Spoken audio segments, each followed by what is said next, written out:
What's up, producer friends? I'm back on your screen again, and for those who don't know me, I'm Nos from Bangers and I'll be your instructor today. I wanted to explore new genres with you and I decided to go with Bass House. I've always been a huge Space Odyssey fan for its mixdown, sound design and arrangement, and that's why today we're gonna learn how to make this.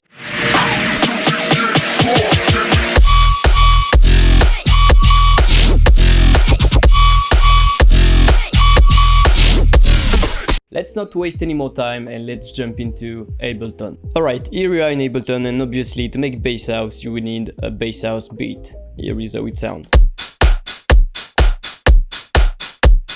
It's simply drums from our sample pack, which you can find on our website. You will also need a sick main synth, which sounds like this. And an overall great call and response, which is basically another bass answering the first one. This is what is called the call and response.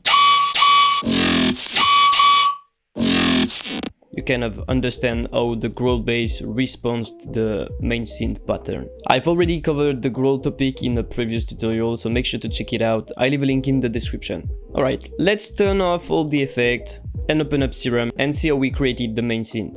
To me, it sounded something between a sword slash and a laser beam, so you can figure out it's gonna be a really high FM bass. Oscillator A is the basic saw wave, and I've just boosted the third and the 8th harmonic. I then put the warp mode on FM from B and automated this knob and the level knob with LF1.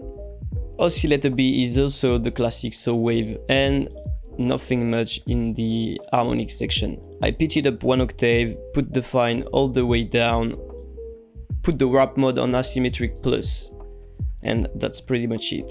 Then you wanna send everything to a high pass filter and automate the cutoff with LF1 also. You can mess around with the resonance and the cutoff to get a different tone. Here is how it sounds with no effect.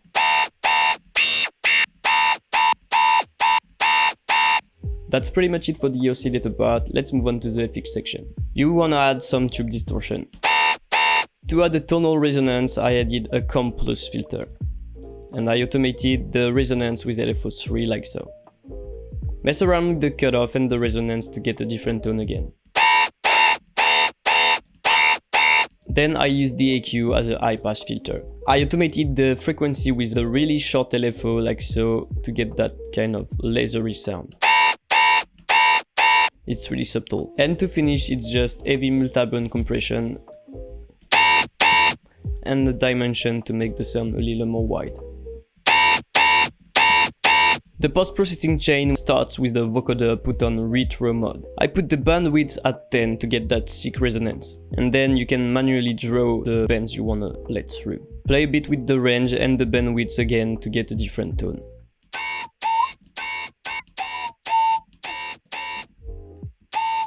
Then I needed to pitch it up to match the original tone, so I added a frequency shifter and turned the fine knob up to 243 Hz. Now I wanted a metallic tone, so I did a really short delay.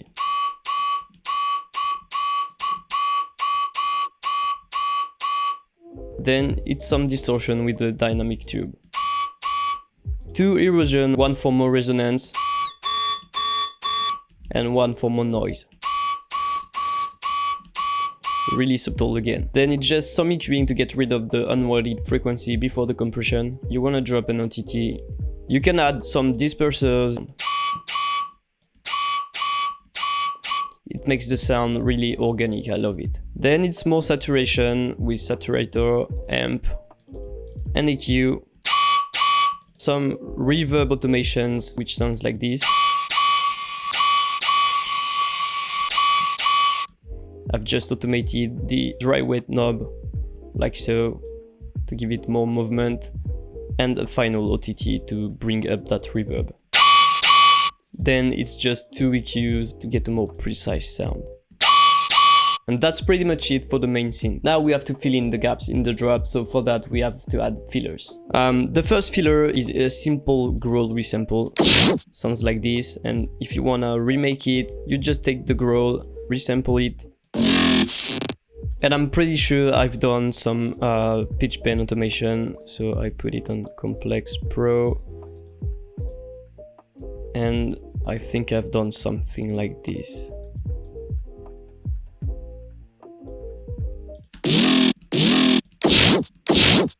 and even higher.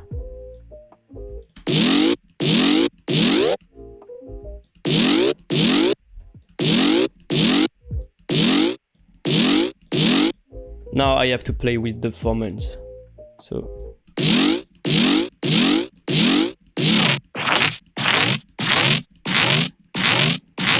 anyway, you get the idea. Then we have this weird percussive LFO stuff, which sounds like this. And it's basically the main kick that I have warped a bit, pitched it up, and processed it with heavy distortion, compression, and some frequency shifting. And it sounds like this. That's pretty much it for the fills. Let's look at the sub. Now for the sub, there's nothing too difficult really. It's just an analog synth wavetable. I've just boosted the second and the third harmonic, put the warp mode on bend plus minus, and automated the master tune in the matrix section. So you just do global master tune modulated by LFO1 like so, and you click these two arrows, so the modulation only goes one way. And what it does, it creates that percussive sound.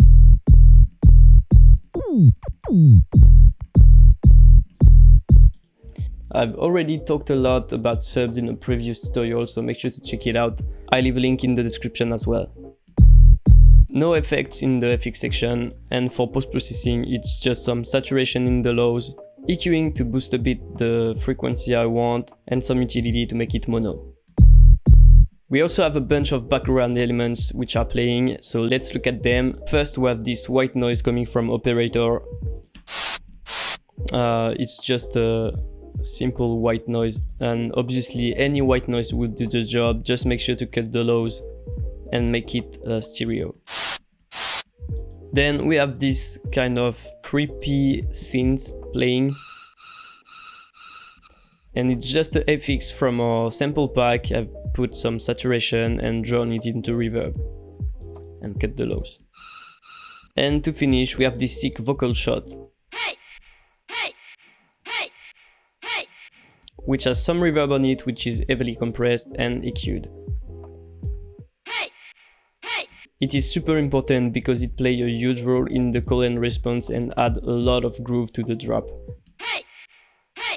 Then all you have to do is dropping some drums from our sample pack.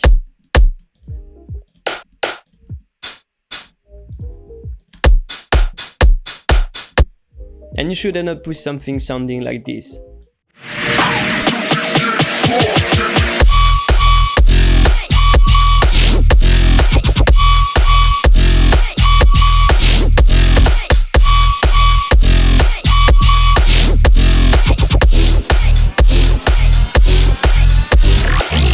Alright guys, that's pretty much it for today's video. Let me know if you enjoyed me covering another genre than dubstep. As always, I leave a link to this project file in the description, so make sure to support the channel by liking, subscribing and turning on the notification bell. I also wanted to let you know that I'm taking a short break during August to go on holidays, work on new content for the website and new video ideas. Please be patient, I'll be back soon. Thanks for watching and see you soon.